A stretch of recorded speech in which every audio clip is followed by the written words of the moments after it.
Enjoy with your headphones for a better listening experience. Please watch till the end of the video to have the most scariest part of the story. What is the creepiest non-paranormal thing that has happened to you? I was watching TV in the media room, home theater type deal, no windows etc., of my parents' house when I was 13 to 14. It was probably about 2:30 a.m. when I hear the doorbell ring. Mind you, I grew up in a relatively rural area, not country necessarily, but houses in our neighborhood were on 5-acre lots. Our house was situated a couple hundred yards off the road, at the end of a long, winding, driveway that went through a pretty thick patch of woods. My point being, it required effort to get to our door. It was very unlikely that somebody would just wander up. But I digress, back to the media room where 13-year-old me is pissing his pants.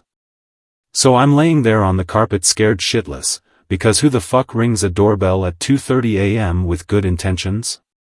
My parents' room is on the opposite end of the rather large house. To get there I have to run through our kitchen, entryway, and living room. All of which have floor-to-ceiling windows, because my mom likes natural light or some shit. I make it to the kitchen and duck behind the island in the middle, my back towards the front of the house, where presumably the axe murderer/rapists are. Except they weren't there, least not both of them. I looked out the back window at the silhouette of a man, with his hand cupping his face so that he could get a better look inside. Fuck that noise, I thought, so I got up and made a mad dash for my parents' bedroom. As I did, the man at the back illuminates me with a flashlight, following me as I run. I can hear him knocking on the glass as I reach the hallway to my parents' bedroom. As I rounded the corner, I ran directly into my dad, who had obviously been woken up by the commotion, and was going to investigate. Side note, I didn't know my dad owned a gun until that night when I saw him walk out of his room with it. He grabbed me, and with a very stern and serious tone said, "Get in the room with your mom, lock the door behind you and don't open it for anybody but me." Fair fucking enough, I locked the door and hid in the corner. Time seemed to slow down. I heard the sound of the front door unlocking, my dad twisting the handle, the door opening, then, holy shit, sorry officer, I didn't realize. After a short conversation between my dad and the police, I heard my dad open the door again. The police wanted to have a quick look around to make sure everything was normal. You know, being as a man had just answered the door wearing nothing but boxer shorts, with a loaded pistol in his hand. They looked around, surmised that all was as it should be, apologized, then left. Apparently, the phone lines in our neighborhood were fucked up or something, because we were the 5th house in a week to ghost call 911. They said they figured the same thing had happened to us, but they were still obligated to investigate every call as if it was an actual emergency. Was visiting a school in New York a few months back. I'm from the West Coast. My mom and I are on the train from Grand Central to Poughkeepsie, and this train had a bathroom on it. When we got on there was standing room only, so we and about 5 other people were standing by the bathroom. This older man, about 45, starts chatting with us. He asks where we're from, we had our bags with us, what brings us to New York, and talks about how this was his daily commute. He was very kind to me and my mother. So as we're riding along, a man comes out of the bathroom in quite a huff, and the kind man we'd been talking to excuses himself to go to the bathroom. Remember, the train is moving at full speed at this point. A couple minutes later, a woman and her small child ask if the bathroom is occupied, so all of us who were standing around the bathroom answer yes. 5 minutes pass, then 10 minutes, until she becomes skeptical. She pulls open the door, and it's unlocked. The bathroom is empty. What? There are no windows in this bathroom. There is only one door. We all agreed we hadn't seen him leave, and all of us who had been there when he went in were dumbfounded. Where had this guy gone? I never found out. I never saw him again. I still have no idea what happened. On a similar vein, yesterday my mom was waiting for the bathroom on an airplane for about 10 minutes, so she knocked on the door and there was no answer. A flight attendant comes over at her request, knocks again, and unlocks the door. It clearly said it was occupied. Empty. He said that earlier turbulence probably jiggled the lock into that position, but I don't know. I spent about 6 months in Europe, mostly alone but meeting up with friends here and there. I went to Amsterdam for a week at the beginning of my trip and 2 weeks at the end. Maybe 2 or 3 days before I was supposed to come back to the US, I planned a lovely day of getting really baked and walking to the enormous and lovely Vondelpark. Before continuing, I'm just going to say that Amsterdam is nothing like the movies. It's beautiful, full of canals, museums, bikers, swans, etc. It's just great. Anyway, so I got insanely high and began my trek to the park. On the way, this short dude who looked like a young Steve Buscemi walked past me going the opposite way and I accidentally made eye contact. He stopped and wanted to talk to me even though I told him I wasn't interested in conversation, then insisted that he walk me to the park, to keep me safe. He asked me tons of questions and told me all about himself while I kept insisting that I didn't want to talk and just wanted to go alone to meet my friends. After about a 40-minute walk of hell, we entered the park and I pointed to the nearest building and said I was meeting them inside, said bye and ran into the building. I was inside sitting to the side of the front door for about 20 minutes when he came inside. He saw me and I saw him, and he quickly ran out the door. At that point, I was really upset that he was following me and I stayed inside the building for another hour. I peeked outside through a window and saw him, sitting on a bench directly outside the building. I told the women working the front counter that there was a man following me and asked if they knew of any other exits/ways to get out of the park. At this point, my buzz is completely gone and replaced with cold apprehension. They directed me to a little side path that exited to a small side street but would quickly connect to the main street again, so I left through the back and went out that way. About halfway down this quiet, cobblestone road outside the park I suddenly heard pounding feet and then I was grabbed from behind and slapped so hard that I screamed and hit the ground. A couple walking together looked over, then kept walking. He yelled, "That's what you get for lying to me," then ran off, breathing hard. I started crying and ran to the main street, then began speed walking through the crowd back in the direction of my hostel. I was terrified, but just kept walking faster and faster and faster. After a few minutes, I glanced over my shoulder and he was immediately behind me, walking in my footsteps. I almost threw up in panic, and went into the first doorway I could find, while he disappeared into the crowd. I begged the employees at the jewelry store to call the police but they told me no, the police station was only a few blocks away and gave me really confusing directions. I asked the other customers if anyone would be willing to call the police because a man was chasing me, but everyone just ignored me. They asked me to leave, so I went outside and began walking again, but watched for streetcars. I walked casually for a few minutes. Then just as a streetcar was pulling away I leapt onto it and rode it back to the north part of the city. This was all really terrifying for me. Being a chubby awkward girl from a nice suburb I have never really had to be afraid of strange men before. When I got off the train, I had no idea where I was and just sat down and cried. After maybe 15 minutes though, a walking tour went by and at the end of it were these two geeky maybe 15 to 16-year-old German boys who I'd met a few days before. They asked me to show them how a bong works at a cafe, and they instantly recognized me and invited me to join the tour, which ended up being really fun. All in all, really terrifying afternoon, really fun evening. I had a party at my apartment with my friends from college. We had music, beer pong, drinks, typical party. Pretty low key, there were only like 12 of us, just looking for something to do on a Sunday night since we had the Monday off. We live in a complex that has a bunch of rows of townhomes, and a huge parking lot.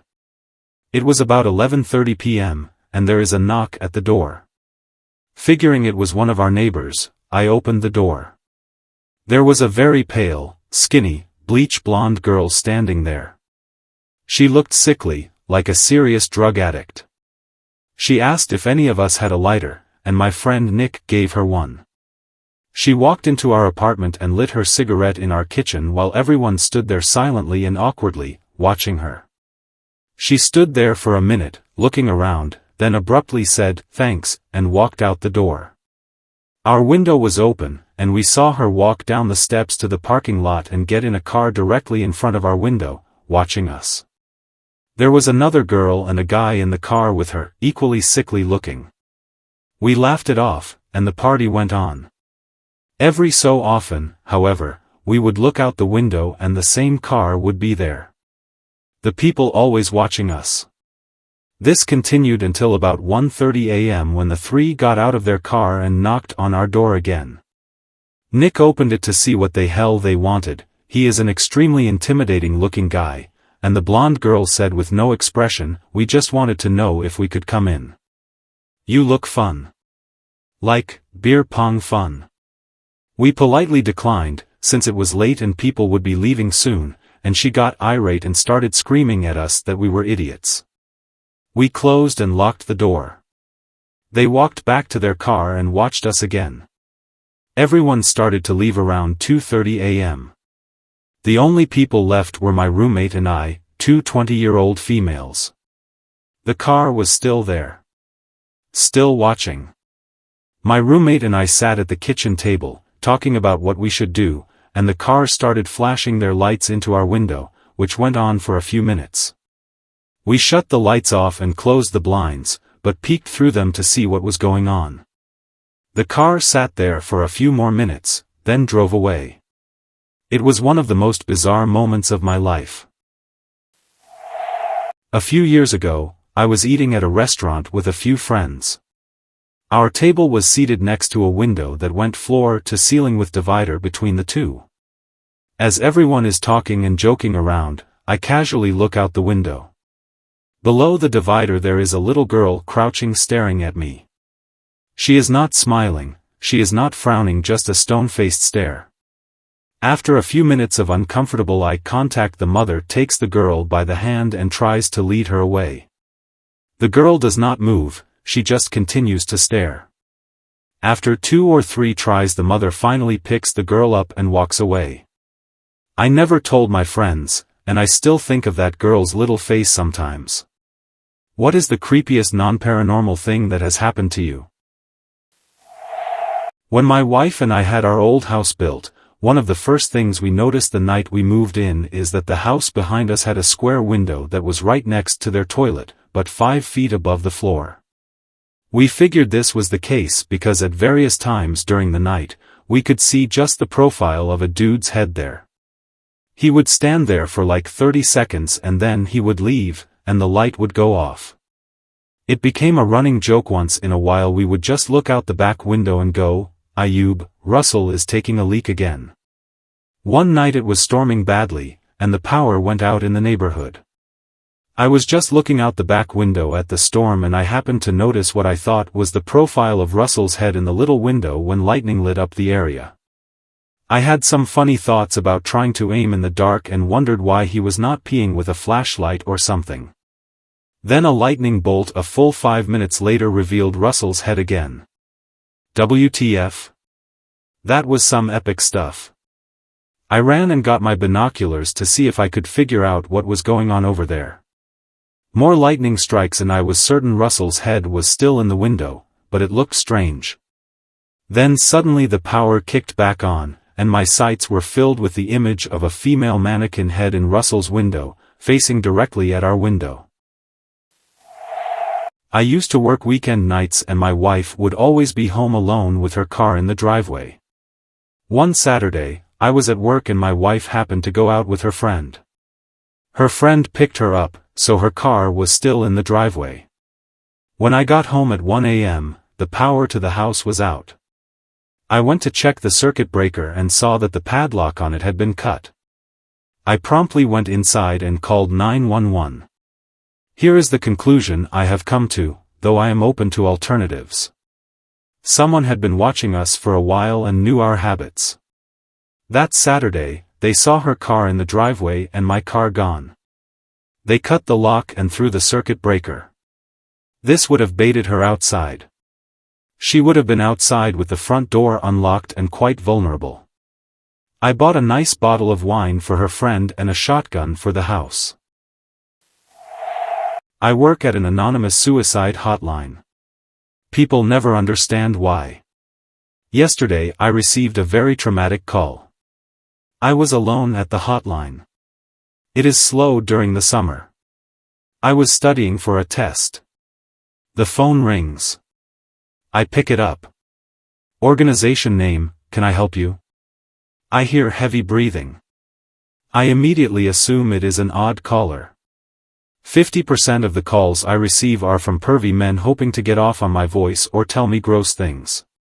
So, I am a little annoyed when I say again, organization name, can I help you? I hear a soft, sad woman's voice. No, I guess you can't. Immediately I feel. What was it excited? Because I rarely get to speak to women. Mostly men call the hotline, and like I said earlier, a lot of pervy men. Why not? Did something happen to you today? I don't matter to anyone. Nothing matters. Then the woman starts softly crying. I let her cry a bit, tell her to take her time, etc. Then she starts bawling, loudly. I continue to try to soothe her. But then she starts screaming. At the top of her lungs. Worse than any sound I have heard in my life. My entire body starts to prickle all over. She was screaming into the phone, and she sounded like someone getting stabbed repeatedly. I watch a lot of scary movies and I have witnessed a suicide attempt, but nothing broke me down as much as this scream did. I asked her if she was in pain, if she needed medical assistance. She hung up. The call was 1 minute and 30 seconds. I felt a panic attack coming on. The phone rang again. I was terrified, never ever wanting to hear that sound again. But I was even more terrified of leaving that woman alone. So, I picked up. It was a pervert. I hung up on him. I work nights sometimes, and when I do, my wife stays with her mom. I have a home alarm system and live in a 3-story house. The past few weeks my alarm has been going off when I am not at home. They call me and tell me that the motion detector in the hallway was triggered. Repeatedly I get home, and the door is still locked and no signs of movement. I should add that I have no pets. One day after the alarm was triggered, I got home, and the front door was wide open. My wife says she swears she closed it. My only guess is she did not close it all the way and the wind blew it open. To this day I feel like someone is in my house hiding until I leave. It does not help that my son says weird stuff like the monsters are upstairs, or the man wants to play. He woke up one morning and said the blue man was at the window. When I was a kid, we would go to these beach cabins in Maryland, right by the Chesapeake.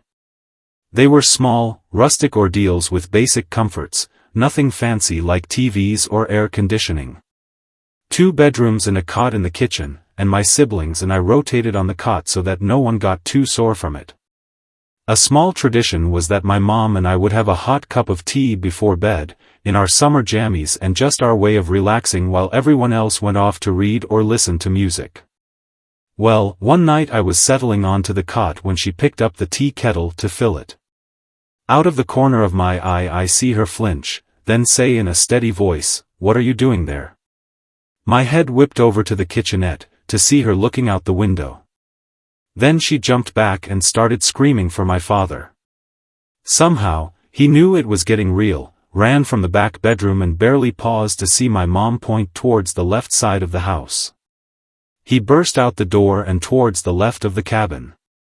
I will be the first to admit I ran, and baseballs slid under my parents' bed, because damn it I was 10 and that is what kids do when they are terrified. I still remember the smell of the old wood and the feel of my teddy bear shielding me from whatever the hell was happening. I remember seeing my 14-year-old brother, then a medium-ranking karate student, following my dad out of the cabin at full speed. The rest of the story is an amalgamation of what I heard and what my family filled in for me. My father, a former Army sergeant and MP with a Bronze Star, managed to tackle the guy that had been peeping into our kitchen window.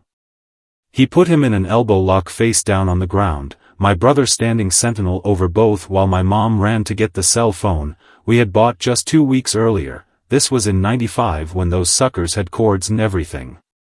While my mom called 911, I remember hearing the guy talking. He was saying things like, "The Ouija board told me. I want the devil to suck my brains out. Satan is in cabin 10, I have to get to cabin 10, The devil wants me to kill myself," and so on. We were in cabin 3, over half a mile from where he intended to meet the devil. My dad kept a grip on him for a good 15 minutes until the police officers showed up.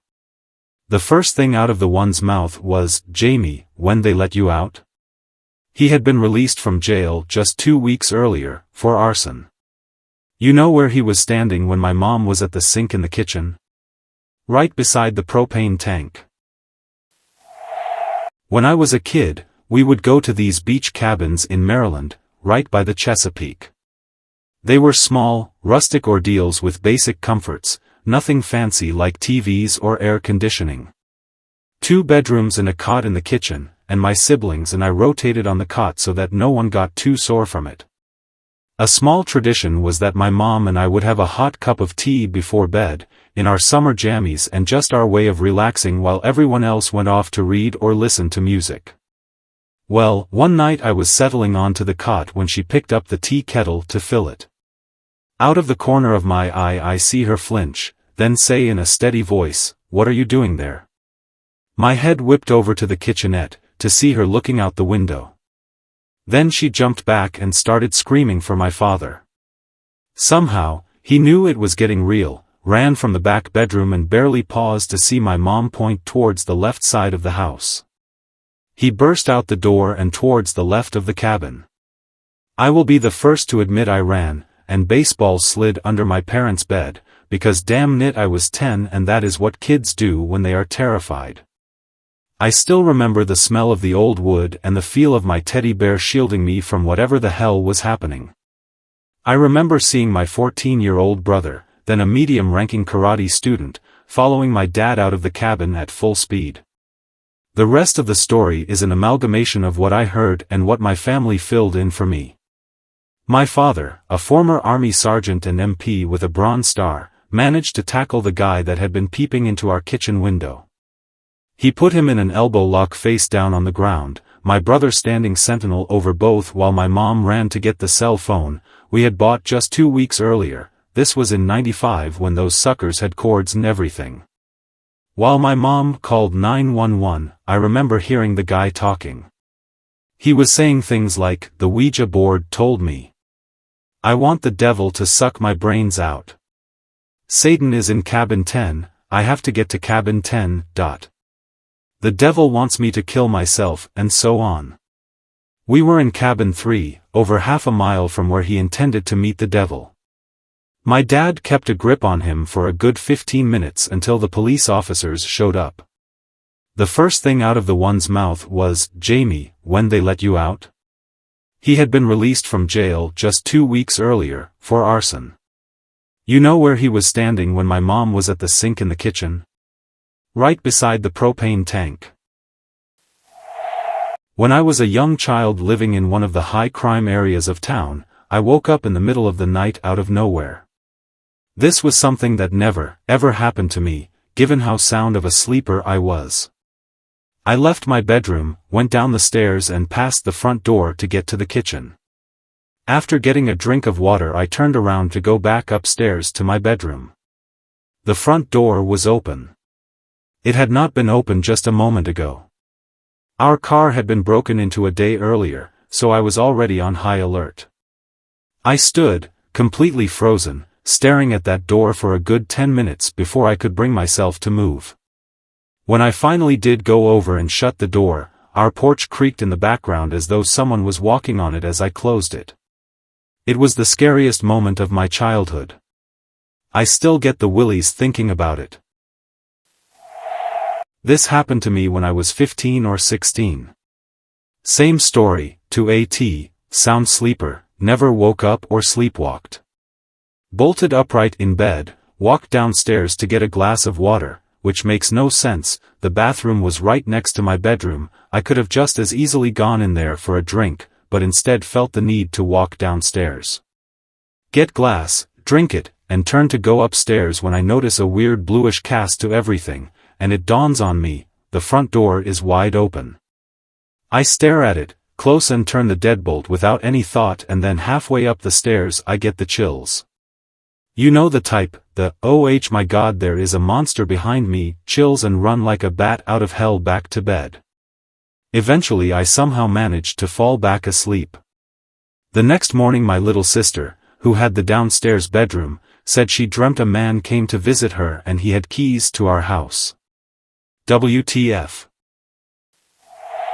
I was out hunting in northern Ontario, no roads, except for a logging roads, within 130 kilometers. I was late on the bear season, so no one was out hunting in my quadrant. I found a nice campsite alongside a river and hunted from there. On the second day of my hunt I came across the bear tracks. I tracked it for about 2 hours, and then turned around.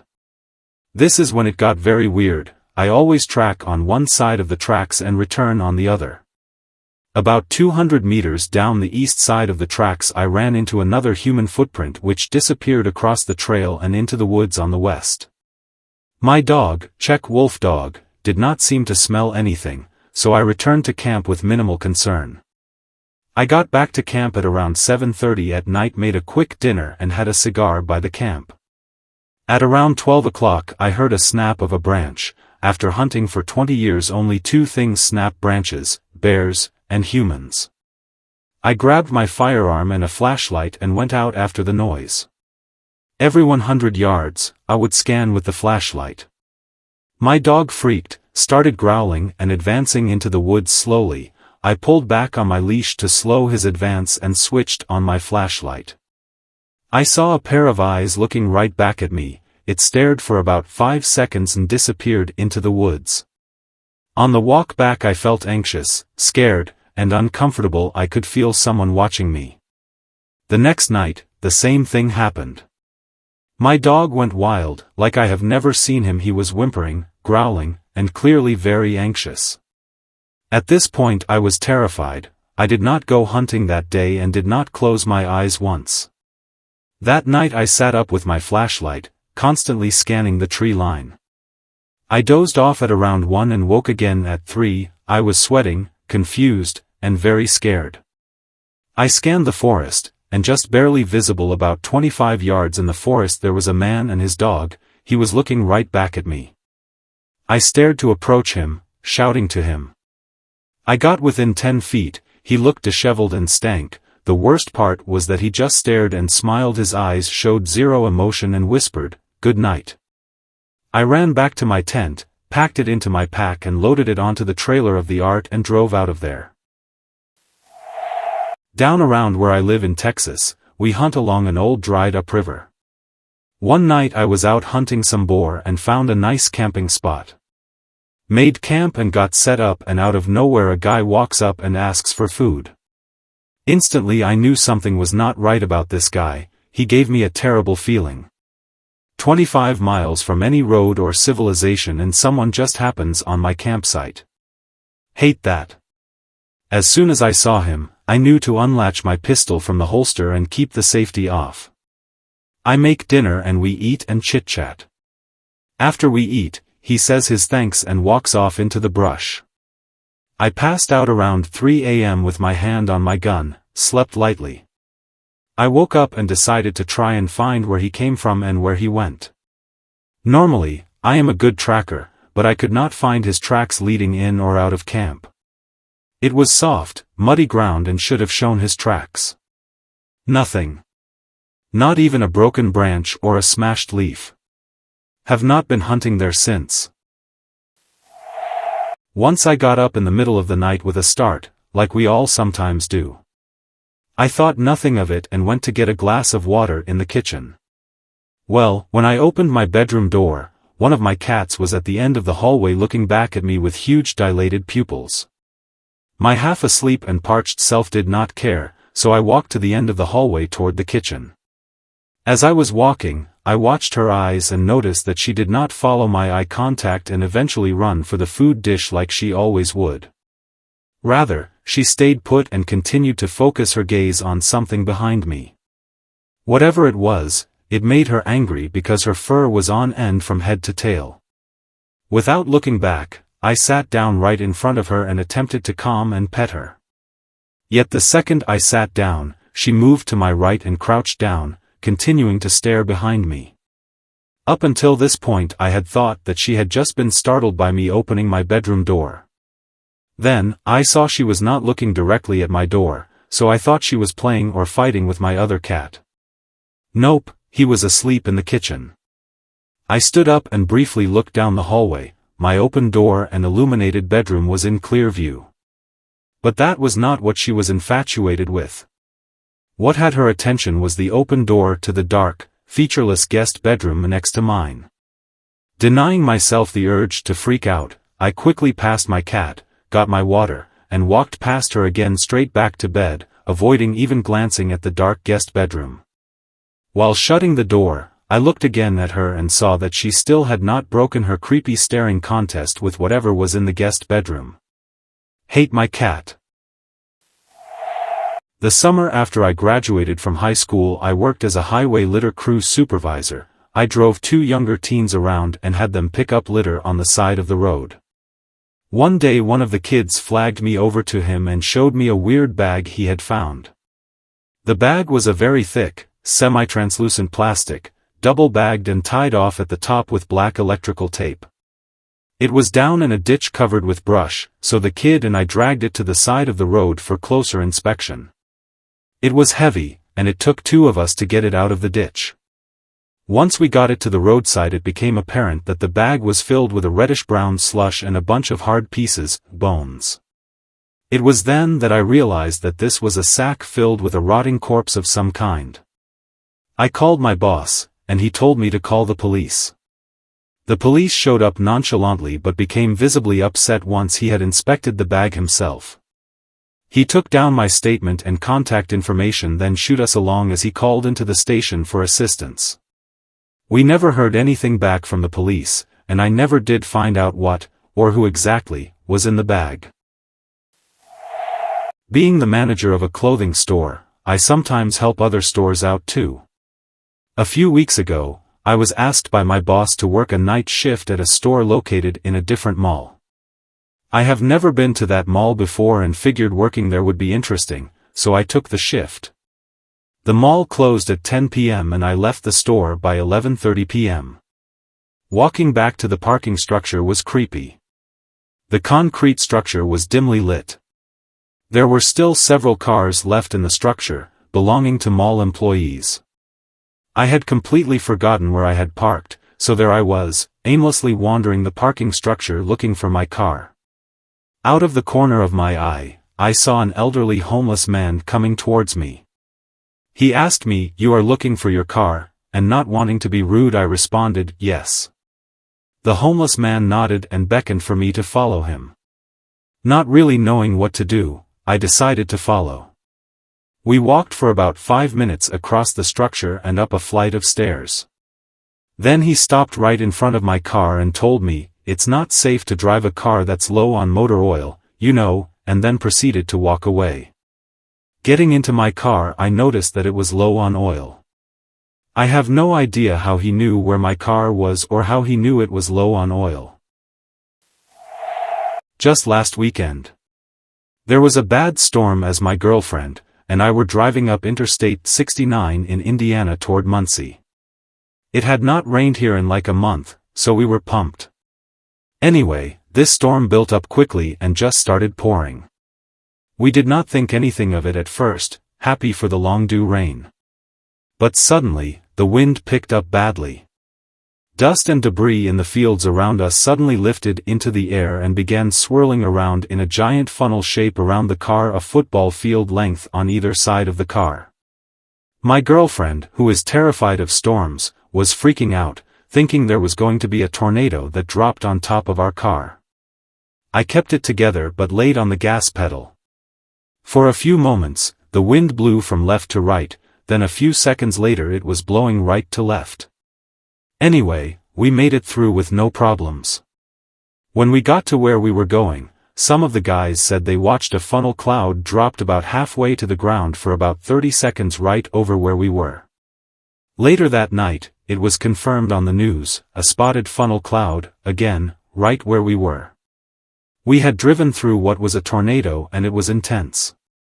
Creepiest feeling I have ever had, knowing that if I had merely looked up, would have seen the start of a tornado dropping down onto my car. Thanks for watching. Please comment, like, share and subscribe. The Internet Surfer on YouTube for more horror and scary stories.